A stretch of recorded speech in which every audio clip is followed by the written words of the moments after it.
The sound of shattered glass echoed through the small wooden house on the outskirts of Monticello, Utah. As Eleanor Davis stood frozen in the doorway of her bedroom, her eyes fixed on the tangled limbs of her husband Thomas and her best friend Sarah beneath their marriage quilt. The betrayal cut deeper than any knife ever could, stealing her breath and shattering the life she thought she knew in an instant. "Eleanor!" Thomas scrambled from the bed, his nakedness only emphasizing the rawness of his treachery. It's not what it looks like, but it was exactly what it looked like. Eleanor had returned early from visiting her ailing mother 2 towns over, eager to surprise her husband of 3 years. Instead, she was the one surprised, devastated by the sight of the 2 people she trusted most in this world. The year was 1878, and Monticello was still finding its footing as a frontier settlement. Eleanor had come west with Thomas following their wedding in Pennsylvania, full of dreams about building a life together on the edge of civilization. Sarah Winfield had been part of the same wagon train, a widow seeking a fresh start after losing her husband to typhoid. The 2 women had forged a friendship through the hardships of the journey, holding each other through dust storms, broken wagon wheels, and the terrifying night when Comanche scouts had circled their camp.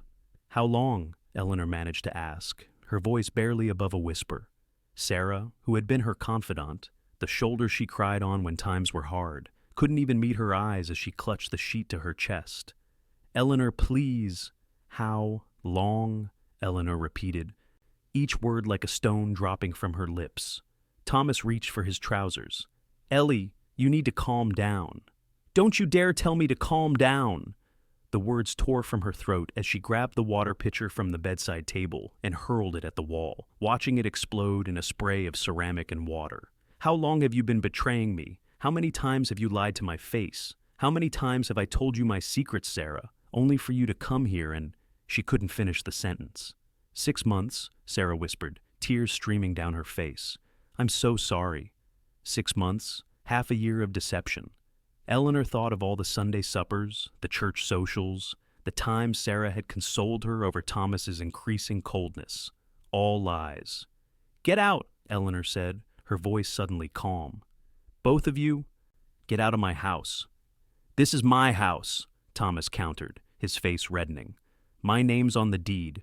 You'll be the one leaving if anyone does."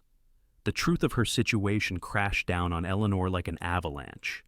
In the eyes of the law, she had no claim to the home she'd helped build, the garden she'd planted, the life she'd created. As a married woman, she had no legal right to property of her own. Everything belonged to Thomas. "Fine," she said, turning on her heel. "I'll go." "Don't be ridiculous," Thomas called after her. "Where will you go? You're being hysterical. We can work this out."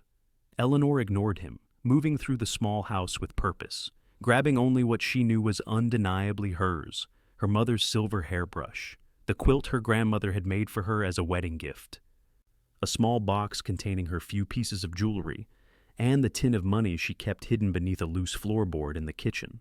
Thomas didn't know about that, at least. She'd been saving bits of egg and butter money for years, tucking away coins when she could. Sarah had followed her, hastily dressed, tears still flowing. "Eleanor, please. I never meant to hurt you. It just happened." Eleanor stopped her packing long enough to look at the woman she'd considered a sister. "Nothing just happened, Sarah. You made choices. Both of you made choices that destroyed everything." She tied her belongings in a bundle and headed for the door. Thomas blocked her way. "You're making a spectacle of yourself. What will people think? Stay, and we can pretend this never happened." Eleanor looked into the face of the man she'd once loved enough to follow across the country and felt nothing but cold contempt. "I'd rather die than spend another night under your roof." She pushed past him into the fading light of the autumn afternoon. She had no plan, only the desperate need to be anywhere but there.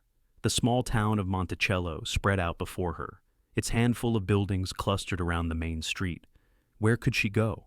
The boarding house was full of miners passing through. The church was an option, but Pastor Williams was Thomas's hunting companion. The saloon was no place for a respectable woman. The livery stable stood at the edge of town, and Eleanor found herself drawn toward it. Not knowing why, until she stepped inside and saw Levi Mitchell brushing down his stallion. The cowboy had arrived in Monticello 6 months ago, taking work with various ranches in the area. He kept to himself mostly, but Eleanor had spoken with him several times when he'd come to the general store, where she sometimes helped out. He was courteous in a way many frontier men weren't, removing his hat when speaking to ladies, choosing his words carefully. "Mrs. Davis," he said, clearly surprised to see her standing there with her bundle. His eyes took in her disheveled appearance and tear-stained face. "Are you all right, madam?" "No," Eleanor answered honestly. "I'm not." Something in Levi's expression changed as he set down his brush and took a step toward her. "What's happened?" Before Eleanor could answer, Thomas's voice boomed from outside the stable. "Eleanor! Stop this foolishness and come home!" Levi's hand moved instinctively to the revolver at his hip, his blue eyes narrowing as he glanced from Eleanor to the stable entrance. "Please," Eleanor whispered. "I need to leave Monticello. Tonight." "Thomas!" Sarah's voice joined the chorus outside. "Let her go. She needs time." Levi seemed to make a decision in that moment. "My horse is ready to ride. I was heading to Durango in the morning, but we can leave now if need be." "I can't ask you to—" "You're not asking," he interrupted gently. "I'm offering." Eleanor hesitated only a moment before nodding. The thought of facing the town's gossip, of seeing Thomas and Sarah together, was unbearable. Yes. Within minutes, Levi had saddled a second horse, a sturdy paint mare, and helped Eleanor mount. They slipped out the back of the livery as Thomas's calls grew more insistent at the front. The sun was setting behind the western mountains as they rode out of Monticello, casting long shadows across the sage-dotted landscape. "I don't know how I'll ever repay you," Eleanor said, as they put distance between themselves and the town. Levi's voice was steady as he replied, "There's no debt, Mrs. Davis. Sometimes a person just needs help getting to the next sunrise." Night descended on them as they rode, the October air growing sharp with cold. Levi led them to a sheltered spot near a creek, where they made camp. He built a small fire and offered Eleanor his bedroll while he took first watch.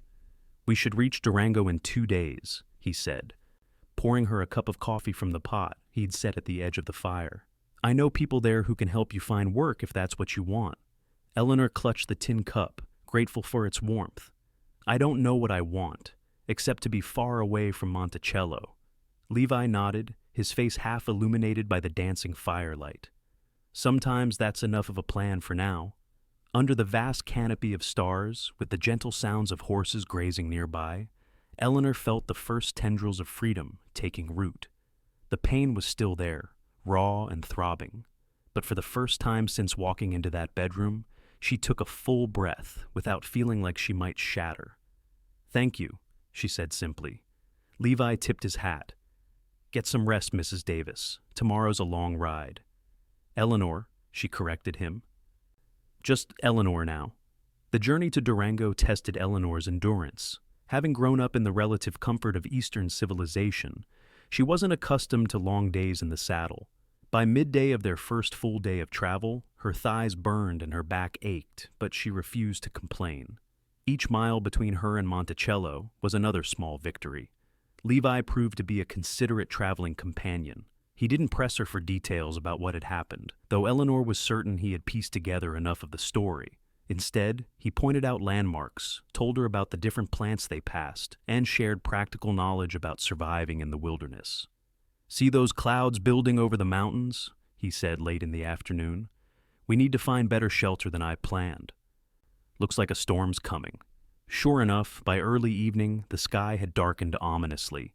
They found refuge in an abandoned line shack, a simple one-room structure likely used by cowboys during roundup season. It was dusty and cobwebbed, but the roof was sound.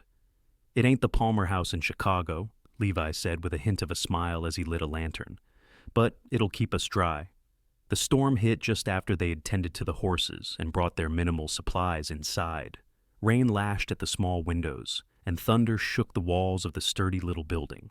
In the close quarters, Eleanor became acutely aware of Levi as a man rather than just her rescuer. He was tall and lean, with strong hands that moved with purpose, whether he was building a fire or preparing their simple meal. His face was weathered from years under the sun, but his eyes were kind. "How did you come to be in Monticello?" Eleanor asked as they ate beans and bacon from tin plates. Levi took his time answering, as though weighing how much to share. I was with a cattle drive that came through the area last spring. Decided to stay on when the herd moved south. He paused. Truth is, I was running from something too. What were you running from? Eleanor asked, then quickly added, I'm sorry, that's not my business. It's a fair question, given you've trusted me enough to ride away with me. Levi set his plate aside. I was engaged to a woman back in Nebraska. Helen was her name. Found her with another man a week before our wedding. Eleanor felt a jolt of recognition. What did you do? Thought about killing him at first, Levi admitted. Had my gun in hand when I found them. But then I realized he wasn't worth hanging for, and neither was she, so I rode west instead.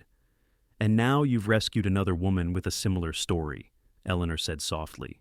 Levi shook his head. Not rescued, just helped a fellow traveler who needed it. The storm raged through the night, but within the shack, a different kind of storm was brewing in Eleanor's heart. For the first time, she allowed herself to feel the full force of her anger and grief.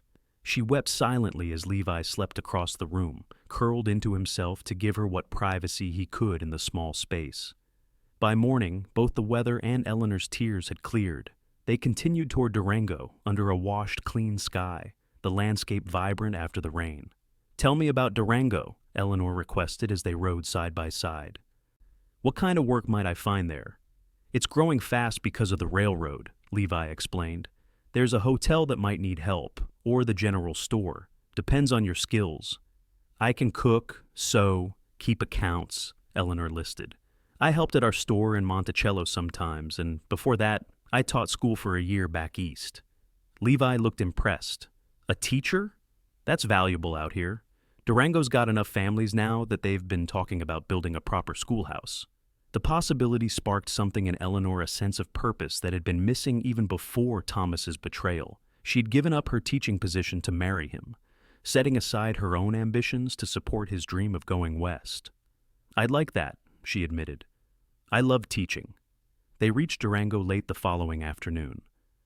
The town was considerably larger than Monticello, with several streets of businesses and homes, a church steeple visible against the mountains that framed the settlement. The newly constructed Denver and Rio Grande Railroad depot buzzed with activity, and the sound of construction rang out from several locations. Levi led them to a modest boarding house run by a widow named Mrs. Fletcher, who agreed to give Eleanor a room in exchange for help with cooking and cleaning until she found more permanent work. Levi secured a room for himself at a different establishment down the street. I've got some business to attend to, he told Eleanor as they stood awkwardly in front of Mrs. Fletcher's place. But I'll check on you tomorrow, if that's all right. More than all right, Eleanor said, suddenly afraid to see him go. He had become her one constant in a world turned upside down. Thank you again, Levi, for everything. He touched the brim of his hat. No thanks needed, Eleanor. You're going to be just fine. That night, in the small but clean room that now represented her new beginning, Eleanor unpacked her meager belongings and tried to imagine a future for herself. She was 26 years old, with no husband, no home, and only a handful of coins to her name. Yet strangely, she felt more hopeful than she had in months. In Monticello, she'd been slowly suffocating in a marriage that had grown cold long before she discovered Thomas's infidelity. Here, at least, she had the chance to rebuild on her own terms. True to his word, Levi appeared at the boarding house the next morning as Eleanor was helping Mrs. Fletcher serve breakfast to the other lodgers. Morning, he greeted, hat in hand. I spoke with Mr. Simmons at the Mercantile. He's looking for help, if you're interested. Eleanor's heart lifted at his thoughtfulness. I am, thank you. And, he continued, the town council is meeting next week to discuss hiring a teacher. I took the liberty of mentioning your experience to Mayor Wallace. You've been busy, Eleanor said, genuinely touched. Levi shrugged. Just doing what neighbors do. Mrs. Fletcher, a sharp-eyed woman of about 50, watched their interaction with interest. After Levi left, promising to return the following day, she cornered Eleanor in the kitchen. That's a good man, she said without preamble. Not like most of the drifters who come through here. He helped me when I needed it, Eleanor replied carefully. Mrs. Fletcher's knowing look made it clear she suspected there was more to the story, but she didn't pry. "Well, he's certainly taken an interest in your welfare. Came by last night too, wanting to make sure you were settled properly." Eleanor hadn't known that, and the knowledge warmed her. "He's been very kind." The widow patted her hand. "Kind is good. Rare too, especially out here." The next week passed in a flurry of activity as Eleanor secured a position at the Mercantile and prepared to present herself to the town council as a potential teacher. Levi remained a steady presence, stopping by to check on her progress, occasionally bringing small gifts, a book he thought she might enjoy, a jar of honey from a local farmer, once even a ribbon for her hair that matched her blue eyes. "You don't need to keep looking after me," Eleanor told him one evening as they walked along Durango's main street. "I'm finding my footing now." Levi glanced sideways at her. "Maybe I enjoy your company." The simple statement sent a flutter through Eleanor that both thrilled and frightened her. It was too soon, she told herself. Her heart was still too bruised to consider any kind of attachment. Yet she couldn't deny the comfort she found in Levi's steady presence, or the way her spirits lifted whenever he appeared. Unlike Thomas, who had always dominated conversations with his own concerns and ambitions, Levi listened when she spoke. He asked questions about her thoughts and dreams in a way that made her feel valued. The town council meeting arrived, and Eleanor presented herself with as much confidence as she could muster. Mayor Wallace, a portly man with impressive whiskers, led the questioning. "Mrs. Davis, while your experience is limited, your references from Pennsylvania are quite impressive," he acknowledged. "But teaching on the frontier is different from back east. Are you prepared for the challenges?" Eleanor straightened her spine. "Mr. Mayor, I've already faced challenges I never imagined when I came west. I've learned that frontier life requires adaptability, resourcefulness, and determination. I have all three in abundance." She felt Levi's gaze on her from where he stood at the back of the meeting hall. His presence bolstered her courage. "Our children deserve more than just basic reading and ciphering," she continued. "They deserve someone who will inspire them to think, to question, to dream beyond these mountains. I can be that teacher." The council deliberated briefly before offering her the position. The school term would begin in 2 weeks, once the new schoolhouse was completed. Eleanor left the meeting feeling as though she was finally stepping into a future of her own making. Levi waited for her outside. "Congratulations, teacher," he said, his smile warming her more than the autumn sun. "I couldn't have done it without your help," Eleanor replied. "That's not true," he countered. "You've got more strength in you than you realize." They walked back toward the boarding house in comfortable silence until Levi cleared his throat. "I've taken a steady job with the Double R Ranch," he said. "Foreman position. It means I'll be staying in Durango." Eleanor felt a surge of relief that she tried not to examine too closely. "That's wonderful news." "The thing is," he continued, "the ranch is about 5 miles out of town. I won't be able to stop by as often." Disappointment replaced her relief. "Oh, of course, you have responsibilities." Levi stopped walking and turned to face her. "Eleanor, I want to be clear about something. I've enjoyed our time together these past weeks, more than enjoyed it, but I understand you're healing from a deep wound. I don't want to rush you or assume anything." His directness was refreshing after Thomas's manipulations. "I appreciate that, Levi. I'm not sure what I'm ready for yet." "There's no hurry," he assured her. "Friendship is a good place to start." As promised, Levi's visits became less frequent once he took up his position at the Double R. He still rode into town for supplies regularly and always made time to see Eleanor, but their daily conversations were replaced by occasional meetings and the letters he sometimes sent via other ranch hands coming to Durango. In his absence, Eleanor threw herself into preparing for her new role as teacher. She organized the schoolroom, developed lessons, and visited the families whose children would be her students. The work was fulfilling in a way her marriage had never been, giving her a sense of purpose and identity separate from being someone's wife. 6 weeks after arriving in Durango, Eleanor received an unexpected visitor at the schoolhouse where she was preparing for the next day's lessons. Thomas stood in the doorway, his hat in his hands, looking both defiant and uncertain. "Hello, Ellie," he said, using the nickname she'd once loved. Eleanor's heart hammered in her chest, but she kept her voice steady. "Thomas, what are you doing in Durango?" "Looking for my wife," he replied, stepping into the room. "You left without a word." "You know exactly why I left," Eleanor countered. "And I think finding me in our bed with my best friend counts as several words." Thomas had the grace to look uncomfortable. "I made a mistake. I've come to bring you home." "Home?" Eleanor repeated incredulously. "That house stopped being my home the moment you betrayed our vows." "People are talking, Eleanor. It looks bad, you running off like that. Sarah's gone back to her folks in Missouri. We can start fresh."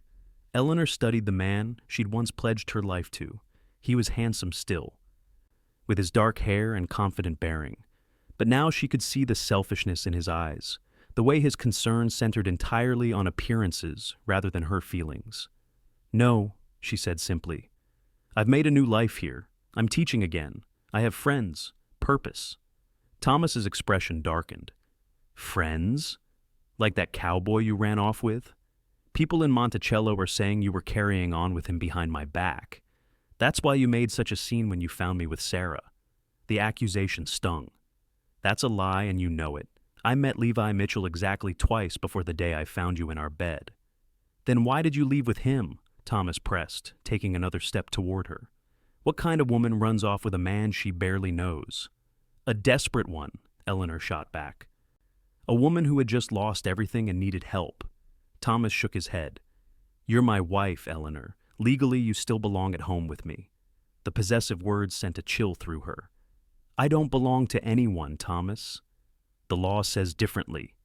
His voice hardened. "I could force you to return." "You could try," said a new voice from the doorway.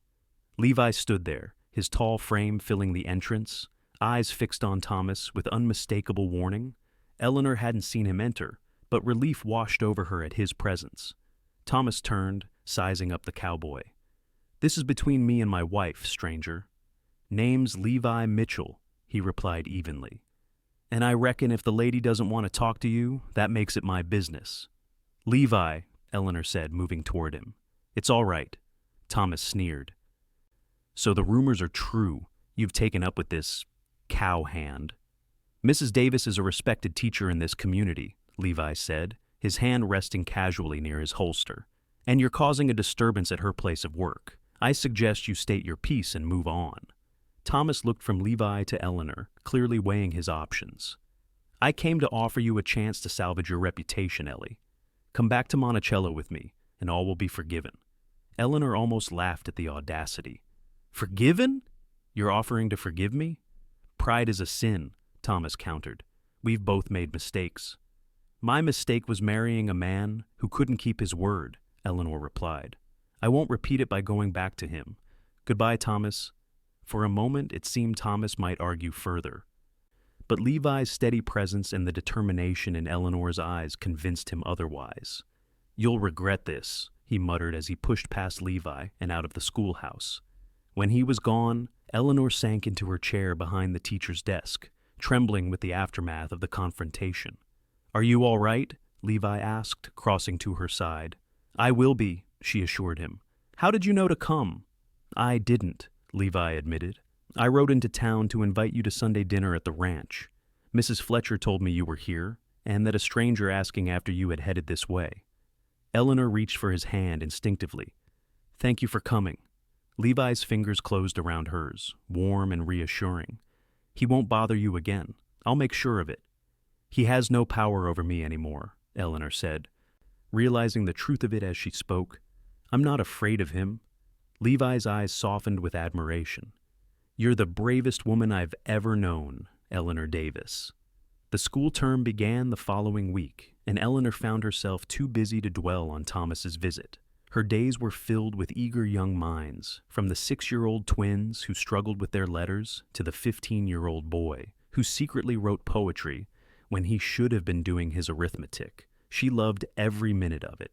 True to his word, Levi had invited her to Sunday dinner at the Double R, and it became a regular tradition. He would ride into town to collect her after church, and they would spend the afternoon at the ranch where the foreman's quarters gave him a small but comfortable cabin separate from the bunkhouse. Mrs. Reed, the ranch owner's wife, took a liking to Eleanor and often joined them, bringing pies or other treats to supplement Levi's basic cooking. As autumn deepened into winter, Eleanor's feelings for Levi grew in ways she could no longer ignore. He was everything Thomas had not been: considerate, honest, supportive of her ambitions. When heavy snow made the trail to town impassable for several days, he rode through the drifts to check on her, bringing supplies and staying only long enough to ensure she was safe before returning to his duties at the ranch. "You didn't need to risk the journey," she told him, touched by his concern. "I would have worried otherwise," he replied simply. It was during the Christmas celebration at the schoolhouse that Eleanor realized she had fallen in love with him. Watching Levi help the children hang paper decorations, his tall frame comically hunched as he followed a serious-faced 7-year-old's instructions, she felt her heart swell with a feeling both familiar and entirely new. This wasn't the giddy infatuation she'd felt for Thomas in their courtship days. This was deeper, rooted in respect and genuine affection. The realization frightened her. She had trusted once and been betrayed. Could she risk her heart again so soon? After the holidays, a letter arrived from Sarah. Eleanor almost burned it without reading, but curiosity got the better of her. Inside, she found a confession and an apology that seemed genuinely remorseful. "I have no excuse for what I did," Sarah wrote. "I betrayed not only your trust, but also my own principles. Thomas can be persuasive when he wants something, but I was not forced. I made a choice that cost me my dearest friend and my self-respect. I don't ask for forgiveness, only that you know how deeply I regret the pain I caused you." The letter went on to explain that Thomas had begun pursuing her shortly after Eleanor's mother fell ill, taking advantage of Eleanor's frequent absences to visit her ailing parent. Sarah had initially resisted, but eventually gave in to his persistent attention during a time when she was lonely and vulnerable. "He made me feel wanted when I had been alone so long," she confessed in the letter. "But what we did was wrong, and I will carry that shame forever." Eleanor read the letter 3 times, her anger gradually giving way to a complicated mix of emotions. The betrayal still hurt, but Sarah's honest remorse offered a kind of closure she hadn't realized she needed. She shared the letter with Levi during their next Sunday dinner, watching his face as he read it. "Do you think you could ever forgive her?" he asked when he finished. Eleanor considered the question carefully. "I think I already have, in some ways. Not because she deserves it, but because holding on to that anger was exhausting." Levi nodded thoughtfully.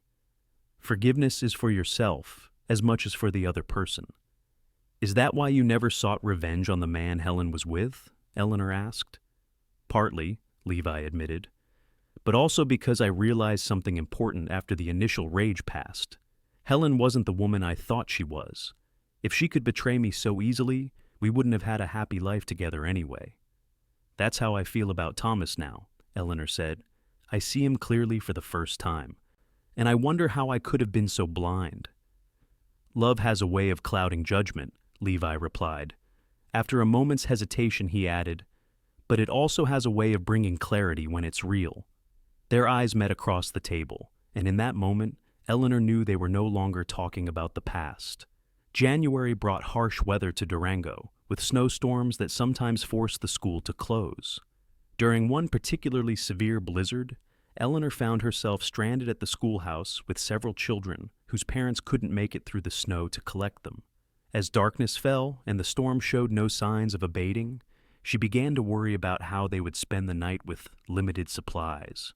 Just as she was organizing the children to sleep near the stove for warmth, the door burst open, bringing a swirl of snow and the imposing figure of Levi, followed by 2 other men from the Double R.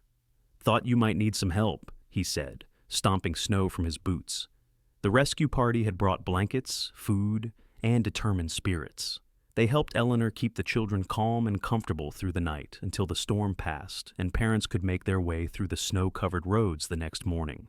As the last child left with their relieved family, Eleanor turned to Levi, who looked exhausted from his night without sleep. "How did you know we were here?" "When the storm hit, I figured you might have children who couldn't get home," he explained. "Couldn't bear the thought of you facing it alone." Eleanor stepped closer to him, her heart full. "Levi Mitchell, do you know what you are?" He raised an eyebrow. "A tired cowboy who needs a hot meal and about 12 hours of sleep?" You're a man of your word, Eleanor said softly. The most reliable, trustworthy person I've ever known. Something shifted in Levi's eyes, a vulnerability he rarely showed.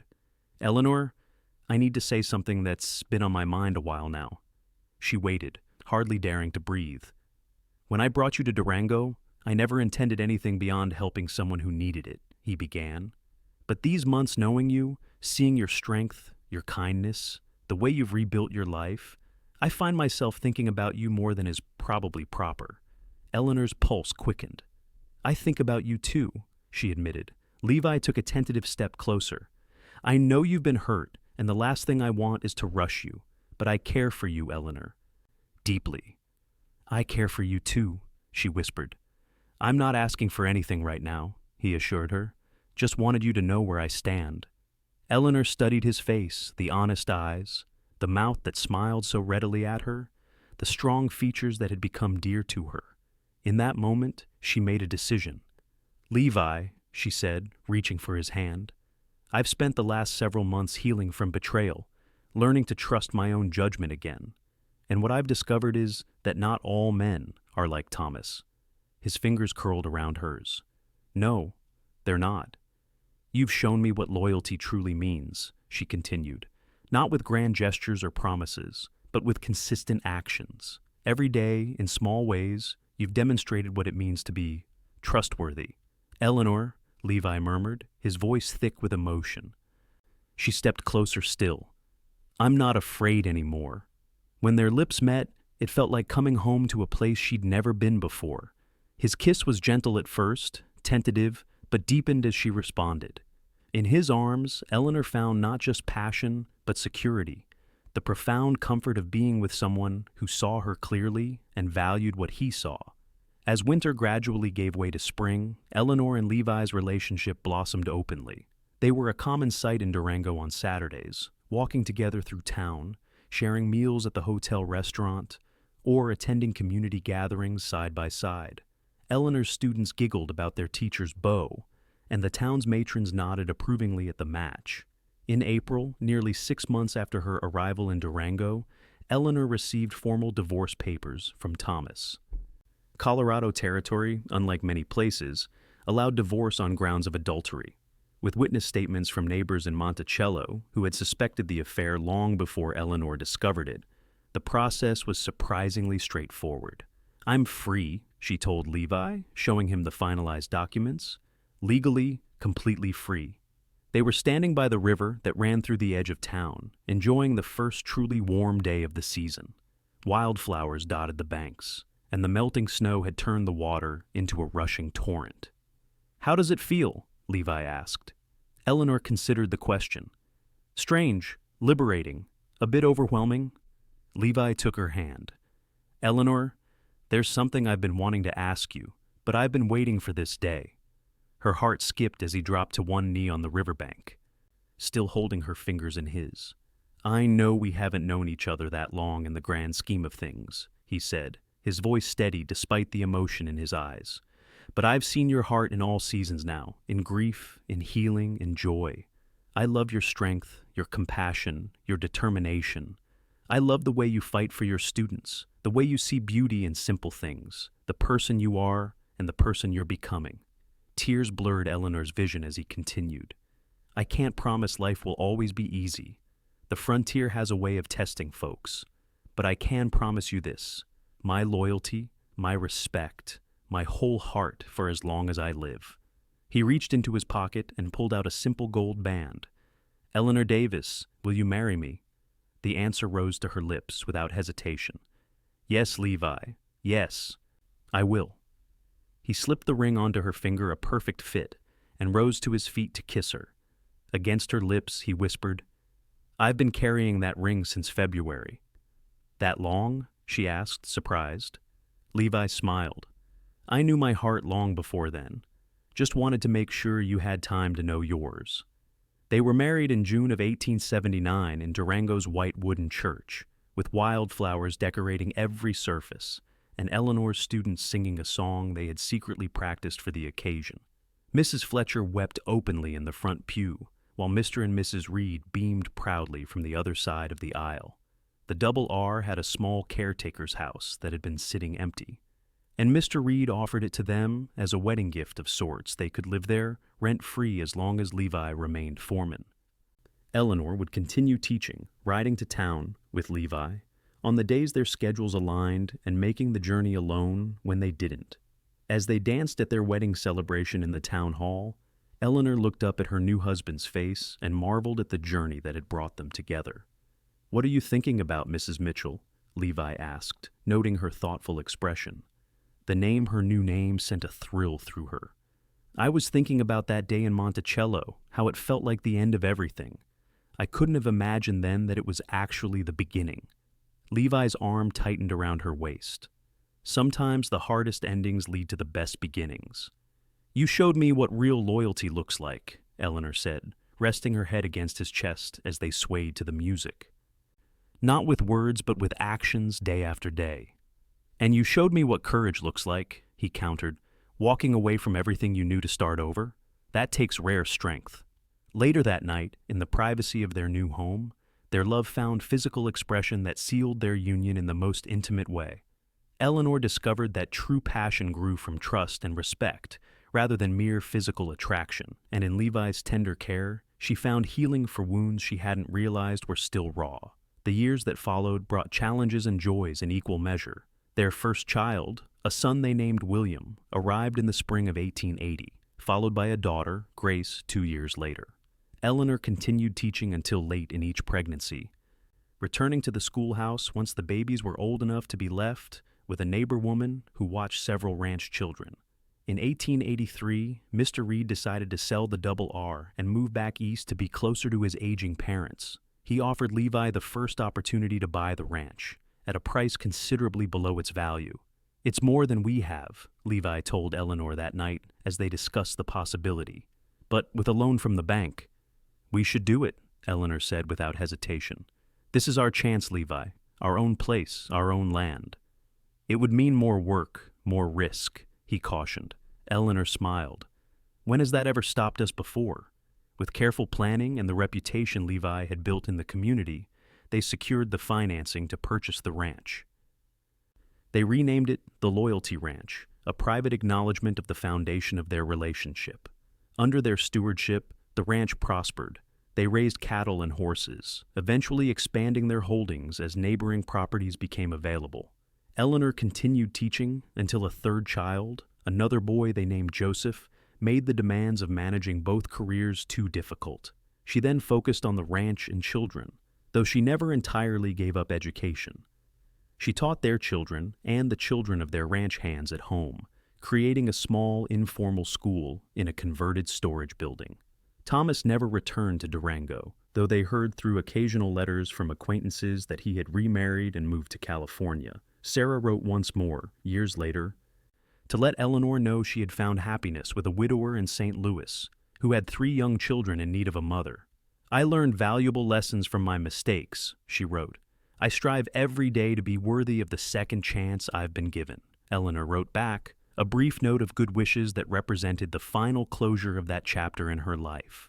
In the summer of 1888, a decade after Eleanor had fled Monticello, with a stranger who offered help with no strings attached, they held a celebration at the Loyalty Ranch. Friends from across the region gathered to mark the anniversary of their arrival in Durango and the success they had built together.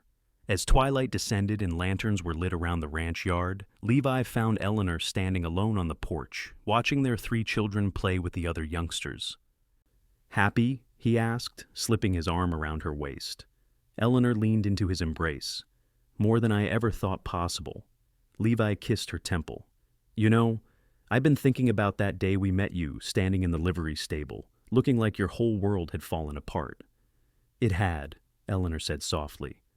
"Or so I thought. If I could go back and tell you then what was waiting for you here," Levi mused. Eleanor turned in his arms to face him. "I wouldn't want to know. Some journeys have to be taken one step at a time, with faith that the path leads somewhere worth going." "And has it?"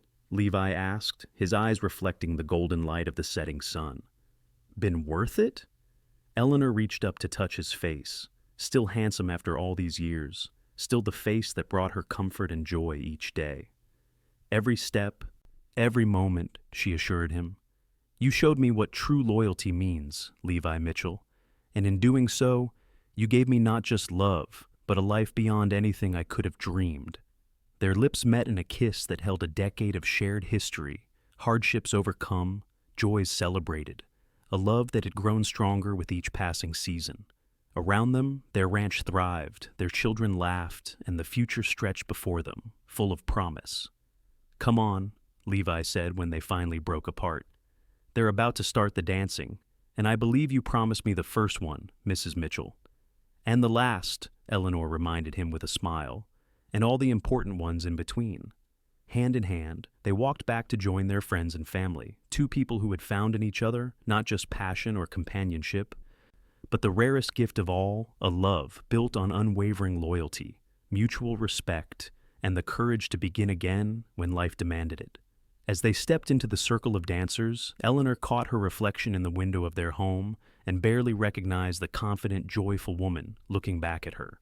Gone was the devastated wife who had fled Monticello, replaced by a woman who had not just survived betrayal, but had flourished beyond it, building a life rich with purpose and love. The music started, and Levi swept her into the dance with the same gentle confidence he had shown that first day when he helped her onto a horse and led her toward a future neither of them could have imagined. As they moved together under the stars, Eleanor knew with absolute certainty that some endings, painful as they may be in the moment, are actually doorways to beginnings more beautiful than we dare to hope.